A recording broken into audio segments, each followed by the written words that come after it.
A striking situation occurred today while I was on my way to downtown by train. Since I moved to Finland, I have always considered Finns as reserved people, valuing their privacy and rarely meddling in others' lives. However, today's episode changed my perspective. The public transportation system here is excellent, making commuting much easier, especially for me, as I am using crutches due to a broken ankle. Upon entering the train, I chose to sit in one of the seats near the doors, which are more accessible for people with reduced mobility. Midway through the journey, a woman with a huge baby stroller boarded the train. The carriage was practically empty, so she had several seating options to park her stroller. However, she chose the space next to mine. She asked me to move so she could occupy that seat. I was surprised, not only by her speaking to me, something unusual around here, but also by the audacity of her request. For a moment, I was stunned, blinking incredulously. At that moment, I realized she was not just asking politely, but rather demanding my seat, as if she had an absolute right to it. It was an uncomfortable and unsettling situation, as she acted as if I didn't have a right to that space due to my physical condition. However, something unexpected happened. As soon as she finished making her blatant demand, the train gave a strong jolt, causing her to lose her balance and fall seated on the floor, right next to where I was. It was a surreal moment, as if karma itself were at work. She got exactly what she deserved. While everyone on the train watched, I contained a smile and continued my journey, reflecting on how life often holds unexpected surprises for us and how a person's behavior can come back to them in unexpected ways. Today, during my train journey, an unexpected scene caught me off guard. Since I arrived in Finland, I have never engaged in random conversations with strangers. I was quiet, with my headphones on, until a woman approached me with an irritated expression. She seemed to assume that I didn't understand Finnish because of my accent. She huffed and switched to English, demanding that I move so she could sit. I looked around and pointed to the empty seats in front of me, next to her carriage, suggesting that there were plenty of available seats. She insisted, saying she wanted exactly that spot. I took a deep breath to keep calm in the situation. I explained that I understood her needs, but that I also had a right to my space. I put my headphones back on and ignored her complaints, looking out the window. Then, to my surprise, she tapped me on the shoulder and claimed that I didn't speak English. I was shocked by her attitude, especially coming from a Finn. I politely replied that English was my native language and that I was perfectly aware of the situation. She kept insisting, arguing that the seats were meant for mothers and their babies. I held my ground, pointing to the sign nearby, indicating that it was also meant for injured people like me. She started raising her voice, drawing the attention of other passengers. I decided to end the discussion and turn my focus back to the scenery outside the window. She, in turn, addressed the driver to resolve the issue. I have no idea what she said to him, but shortly after, the driver came back towards me, indicating that she was still determined to make me move. The scene that unfolded before me was like an emotional roller coaster.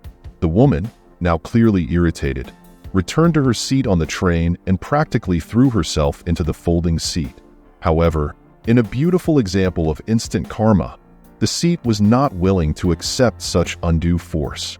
A loud snap of plastic breaking echoed through the carriage as she jumped up alarmed. Shortly after, the train gave a sudden lurch forward, unceremoniously throwing her backwards. At that moment, I couldn't help but laugh. She got up, visibly shaken, and quickly left the train, perhaps embarrassed by the situation or simply unable to deal with my laughter. It was a clear example of how karma can act immediately and fairly. I was impressed by the firm stance of the person who had occupied the seat, defending their right to remain there as indicated by the sign. It is inspiring to see someone stand up and refuse to accept unfair treatment. As for my own situation, I am going through a whirlwind of emotions. As a 19-year-old woman, I believed I had the perfect relationship. My older, successful boyfriend was everything I wanted in a man. However, upon invading his privacy and discovering his old conversations, I came across disturbing revelations.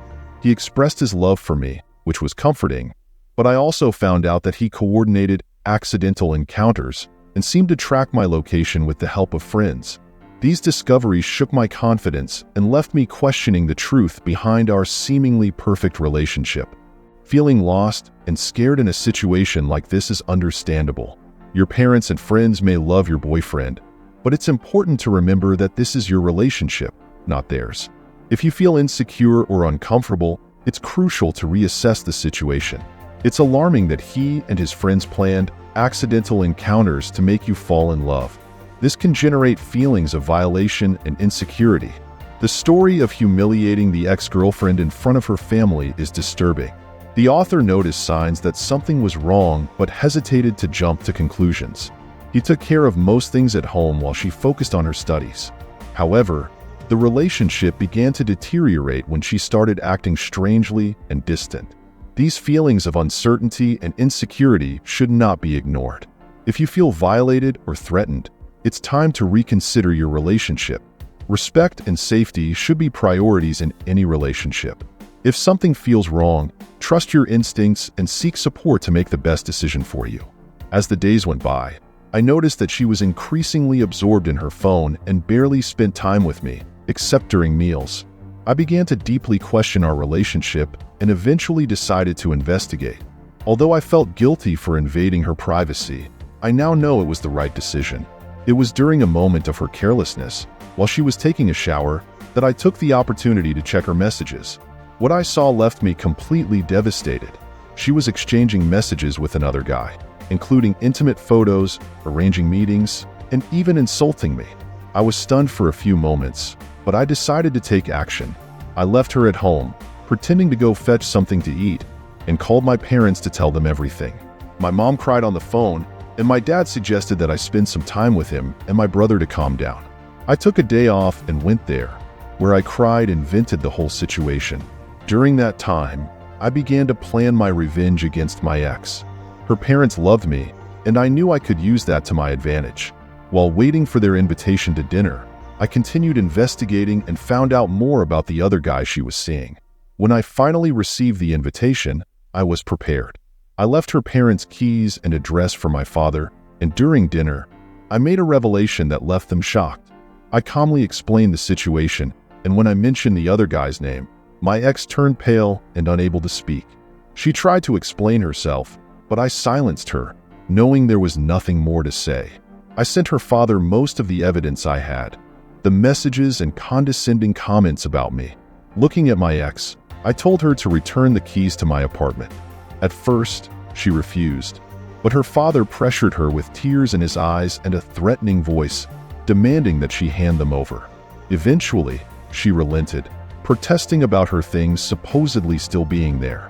I silenced her, explaining that everything was waiting for her outside. Her father asked me to step outside with him, and honestly, I thought he was going to hit me.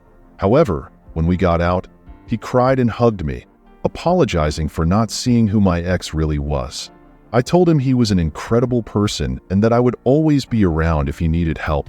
Since then, we've maintained a good relationship. When I entered the house, I heard the screams coming from the argument. She had a week to sort out her problems, but was kicked out the next day. I received over 40 missed calls from her. I decided to cut all contact, blocking her on all social media. I found out that she attended therapy and moved in with her best friend. She criticized me on social media, but I replied with a screenshot showing her own insulting message. I also sent everything to the other guy's girlfriend, who left him the same day I broke up with my ex. I decided to move on, seeking a better job and even considering opening my own business. I am focused on my career and don't mind finding a new relationship at the moment. Although I still feel a little guilty for snooping and planning everything, I don't regret my actions. Exposing my ex was a tough but necessary decision given the situation. I believe she deserved to face the consequences of her actions. I don't think you're an idiot, but it seems like you're facing some kind of dilemma. Regarding your situation with your boyfriend, it's a tough decision, really. Have you considered all the implications of this proposal? It seems like he's very detail-oriented, which can be good, but at the same time, it can create some pressure, right? Your concern about money and the possibility of taking years to pay back is valid. It's understandable that you feel overwhelmed by this offer. Living together implies a new financial and emotional dynamic, And it's important to be comfortable with it. If I were in your shoes, I would consider waiting until I found a job and could contribute more evenly. It's an important decision, and there's no harm in thinking carefully about it. Maybe it's a good idea to openly discuss your concerns with your boyfriend and work together on a plan that's fair to both of you. After all, it's crucial to ensure that you're comfortable and safe in your decision. And don't forget, it's normal to feel a little nervous or uncertain in the face of such a significant change. You're in control and can decide what's best for you.